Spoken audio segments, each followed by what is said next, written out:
Bismillahirrahmanirrahim. Assalamualaikum warahmatullahi wabarakatuh. Mengucap lafal basmalah, Bismillahirrahmanirrahim, sebelum makan dan minum mungkin hal sepele. Mungkin ada sebagian dari kita yang sering mengabaikannya. Padahal tanpa kita sadari, ada keberkahan pada lafal basmalah terucap setiap kali akan makan.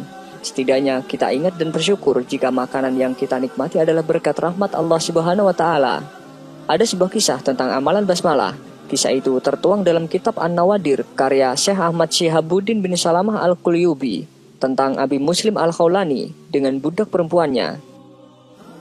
Dikisahkan bahwa Abi Muslim Al-Khawlani memiliki seorang budak perempuan. Suatu ketika, entah apa penyebabnya, budak tersebut marah kepada Abi Muslim. Karena tidak berani mengutarakan kemarahannya, akhirnya ia berniat buruk untuk membunuh secara diam-diam majikannya tersebut.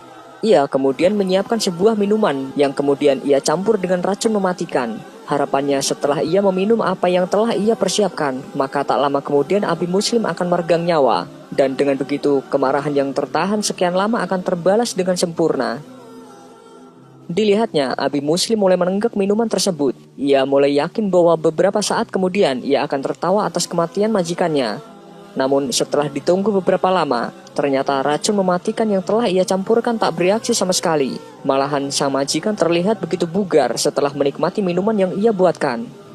Waktu terus berjalan, dan Abi Muslim Al-Khawlani semakin terlihat segar dan bugar.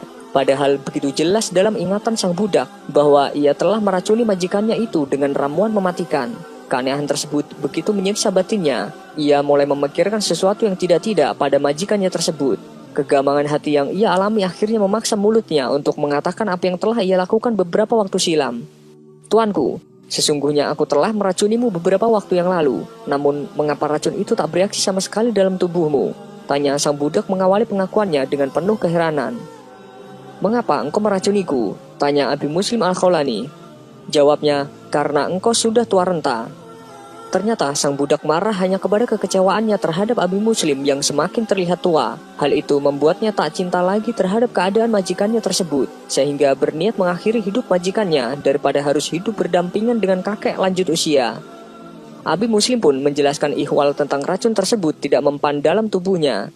Ia berkata, "Sesungguhnya aku membaca kalimat Bismillahirrahmanirrahim ketika makan dan minum." Sungguh Abi Muslim Al-Khawlani yang berbesar hati setelah mengetahui penyebab kemarahan budaknya yang mengakibatkan pembunuhan, namun ternyata gagal. Ia tidak marah sama sekali pada budaknya. Justru ia malah memerdekakan budak tersebut demi melegakan hatinya.